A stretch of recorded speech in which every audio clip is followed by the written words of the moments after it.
On termine les amis, on termine avec Ruben Cohen qui est avec nous. Bonjour Ruben. Bonjour Stéphane. Ruben, il est rentré dans ce studio et il a fait une story, c'est ça? Exactement, une story. Une story. Une story. Parce que tout se vit en fait à travers des stories. Exactement. Tout se vit à travers des réseaux sociaux, tout se vit à travers des posts, des messages, c'est ça. Oui, en 2021, c'est ça. Tout se vit, alors pas tout, mais beaucoup de choses sur les réseaux sociaux, que ce soit Instagram, TikTok, Snapchat.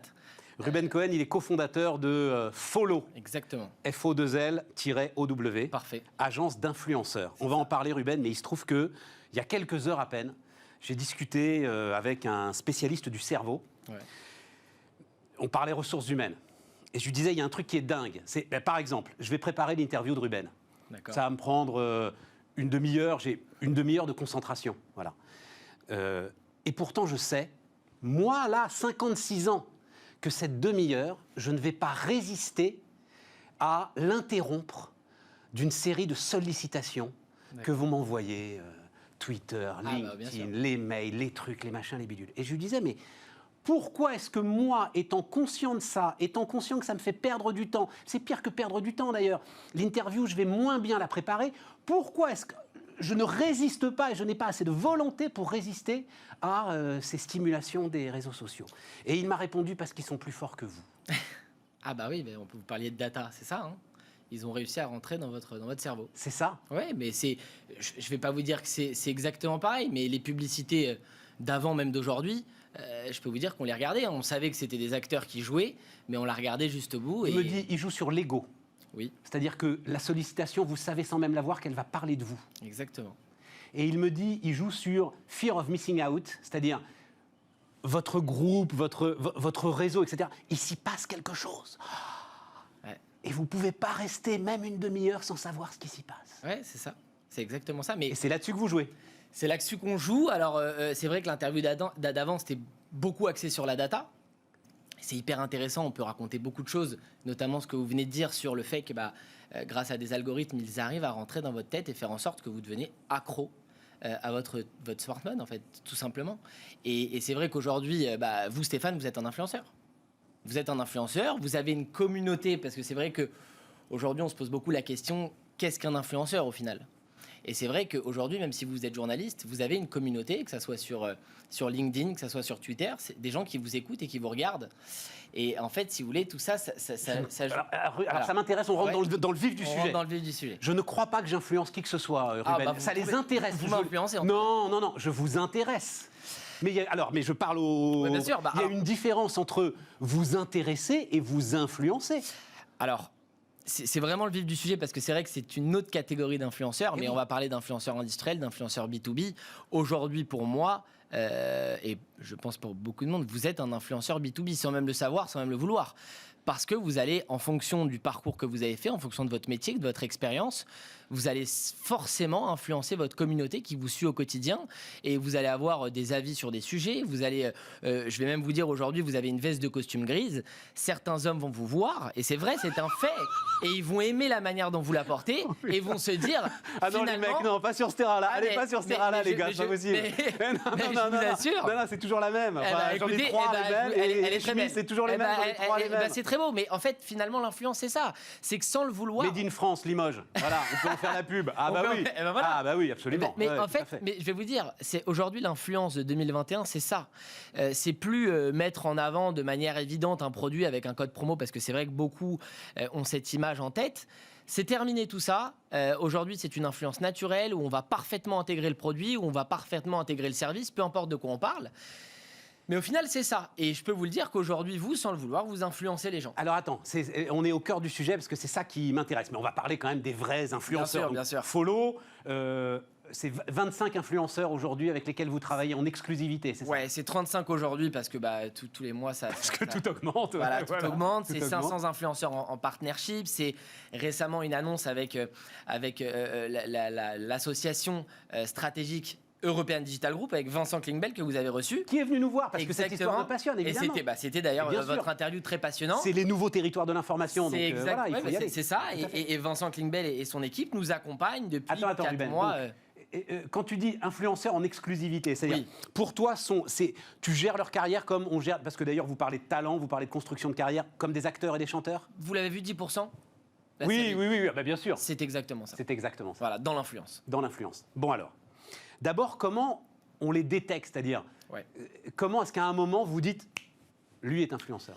Alors ça a forcément changé parce que quand on a démarré, on était vraiment on était en demande. Il fallait absolument qu'on manage des talents. C'est comme ça qu'on a démarré, hein, avec mes 3 associés dans un 15 mètres carrés, avec 2 ordinateurs, avec 1 700 € chacun. C'était il y a combien de temps ça? C'était il y a 5 ans. Il y a 5 ans. Voilà, donc c'était vraiment, ça a démarré comme ça et il fallait trouver un talent. Donc on était demandeurs, nous follow.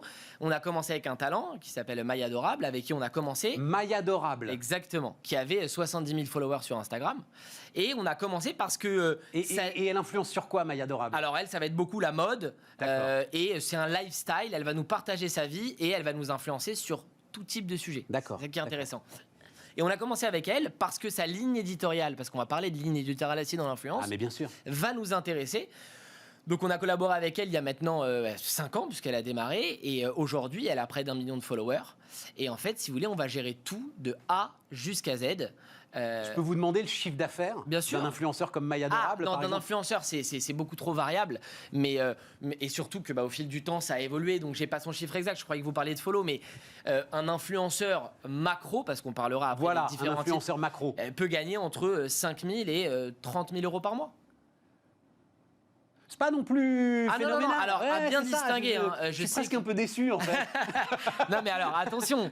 Il y a 2 catégories aujourd'hui sur le marché de l'influence. Il faut vraiment bien qu'on distingue parce que je sais qu'il y a eu un certain buzz autour d'une affaire. C'était autour de la télé-réalité. Ouais. Et c'est vrai que ce n'est pas du tout les mêmes secteurs de l'influence. Sur la télé-réalité, il y avait à avoir des montants beaucoup plus gros. Certains ont entendu parler de 300 000 € avec une influenceuse qui vivait à Dubaï. C'est un autre business model. C'est d'autres types de produits qui sont... Et pourquoi? C'est quoi la différence? En fait, si vous voulez, c'est qu'aujourd'hui, nous, on ne donne aucun salaire à nos influenceurs. Il n'y a pas de fixe. On va contrôler tous les produits. Et c'est là où, quand je vous parle de A à Z, c'est-à-dire qu'il y a une étude minutieuse sur le type de produit qu'on va recommander à la communauté. C'est quand même très important. Mais évidemment. Vous avez dû sûrement... Et alors, attends, mais non, mais c'est la question que je voulais poser, c'est-à-dire, alors, restons avec Maya Adorable. Donc, elle connaît la mode, etc. Elle adore ça, elle est passionnée. Bon, c'est elle qui va choisir et qui va dire, je veux faire la promotion de ce truc-là, va voir la boîte et faisons-en un contrat. Ou c'est dans l'autre sens que ça se passe? Très bonne question. Et ça va vraiment sur les 2 sens. Ça peut être sur les 2 sens. Mais il faut qu'elle l'aime quand même ce produit Maya Adorable. Il n'y a pas le choix. Sinon, c'est compliqué. Alors après, sinon, c'est de la pub. Sinon, c'est de la pub, exactement. Et là, on rentre dans quelque chose de beaucoup moins authentique. Et nous, par exemple, chez Follow, notre critère principal, ça va être l'authenticité. Si l'influenceur n'aime pas le produit, il ne saura pas le vendre et le mettre en avant. Donc ça, c'est très important. Et c'est pour ça, parce que vous avez démarré il y a 5 ans, et moi, je me souviens très bien, il y a 5 ans, c'était il y a 5 ans, on va dire, la première crise des influenceurs. Je me souviens très bien de L'Oréal à un moment disant « Non mais dites donc les gars, là, est-ce qu'on n'est pas en train de se faire totalement fourvoyer sur des chiffres de vues qui sont bidonnés, des chiffres de followers qui sont bidonnés, etc. etc. Mais c'est aussi ça qui nous a donné envie de faire ce métier. Voilà. C'est qu'à un moment donné, il fallait contrôler ce marché de l'influence parce que vous parliez de data tout à l'heure. On est capable de fournir des datas, on est capable de fournir des chiffres qui parlent énormément aux annonceurs. Et... un influenceur qui recommande tout bêtement un produit en le mettant en avant avec un code promo, c'est vrai que L'Oréal, quand s'est rendu compte de ça, ils se sont dit attendez, là ça va plus. Ça s'appelle du téléachat finalement. Ça s'appelle du téléachat. Mais bon, le téléachat marche quand même très très bien. Mais moi j'aime tous les vendeurs du monde. Sur une autre cible, mais le téléachat. Absolument. Oui, bien sûr. Tout à fait. Mais c'est pas la même chose, on est d'accord? Non, c'est pas la même chose parce qu'encore une fois, sur un téléachat, on va prendre des produits et de manière brute, on va les mettre en avant. C'est un système qui marche très très bien sur une cible particulière. Là, c'est plus, on va raconter une histoire autour de quelque chose. C'est ça au final le métier de Follow.